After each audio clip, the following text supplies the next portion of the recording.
जो चीज आए और चली जाए, तुलू हो और फिर गुरूब हो जाए, मैं उससे मोहब्बत नहीं करता। तुम खामोशी से इतने डरते क्यों हो? खामोशी हर चीज की बुनियाद है।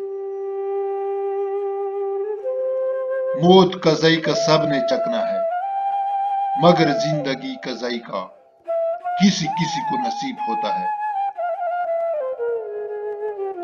अच्छा इंसान किसी की शिकायत नहीं करता, वो खामियां तलाश नहीं करता।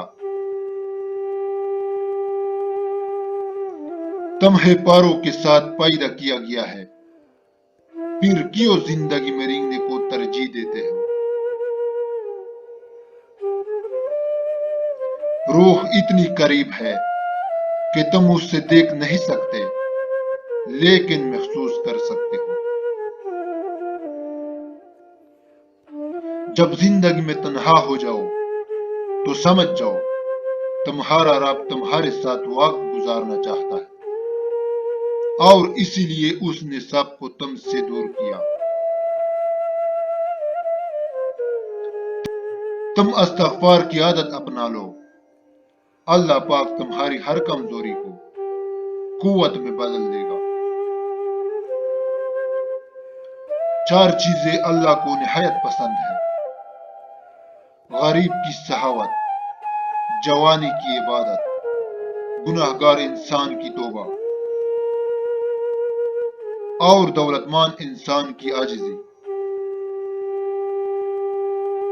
इंसान जब कोई गुनाह करता है तो आगे पीछे दाएं बाएं अच्छी तरह देख लेता है, बस ऊपर की जानिब नहीं देखता। सब्र इंसान में मोहब्बत और सुकून महसूस करने की सलाहियत बढ़ाता है। जितने इस दुनिया में इंसान है, उतने ही अल्लाह तक जाने के रास्ते हैं। जिंदगी को हमेशा अमानत समझो, क्योंकि ये अनकरीब चली जाएगी।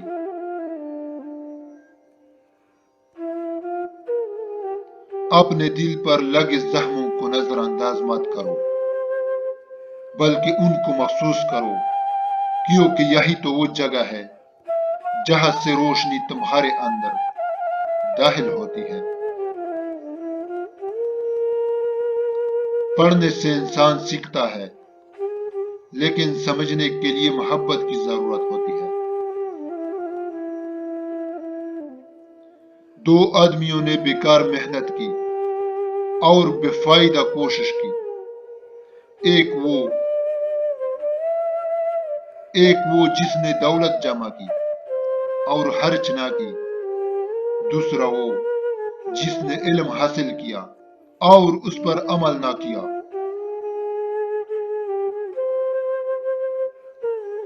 ये भी इंसान की सबसे बड़ी बदकिस्मती है कि उसे अल्लाह से दुआ मांगने का वक्त ना मिले।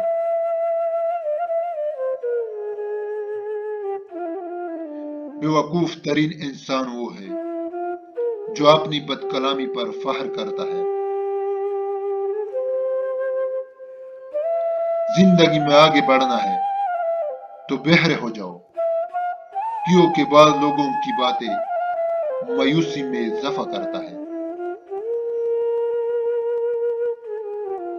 घर में खैर व बरकत लाना चाहते हो तो घर से दो चीजें निकाल दो: घर में दीवारों पर लगे जानवरों के नक्श, बिला मकसद घर में पला हुआ कुत्ता, उनकी वजह से खैर व बरकत के फरिश्ते नहीं आते।